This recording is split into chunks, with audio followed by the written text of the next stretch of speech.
And today, parents, teachers, and students are going to hold rallies in Oakland against possible school closures. Yeah, it's an effort to save those schools ahead of a vote come next Tuesday. That's the story that KRON 4's Sara Stinson is following for us and joins us live with the latest. Good morning, Sarah.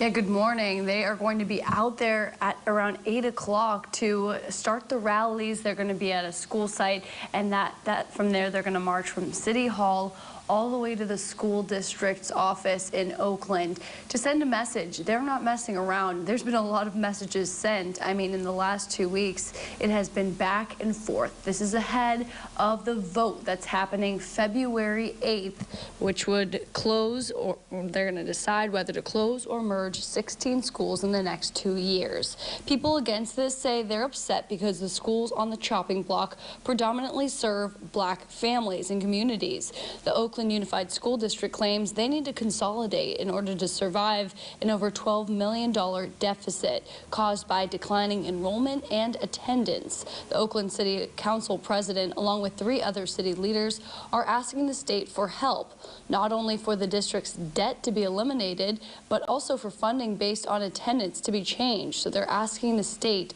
please help with this. Right now, funding is given to schools based on how many kids attend every day. But the pandemic, of course, caused a major hit to attendance, and the state needs to consider that, says city leaders. People are worried about what will happen to these communities if the schools close. Let's hear now from the city council president.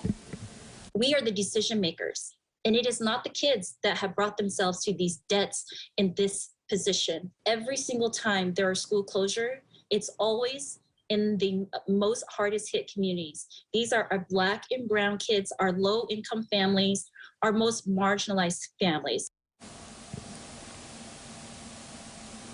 Rallies start this morning at 8 at Brookfield Elementary, and then they go to City Hall at 3:30, beginning there, and then they will march to the district's offices. There will be students and staff with signs. They'll all be marching together in solidarity, hoping that their voices are heard ahead of Tuesday's meeting. Now, I caught up on Zoom with Mayor Libby Schaaf. I wanted to get her opinion on this, and she says she supports the superintendent's presentation to close these schools. She says this seems like it would be a hard thing to do, but it might be the right thing to do. You can hear from her in my report 1 hour from now. Back to you in the studio. All right, thanks a lot.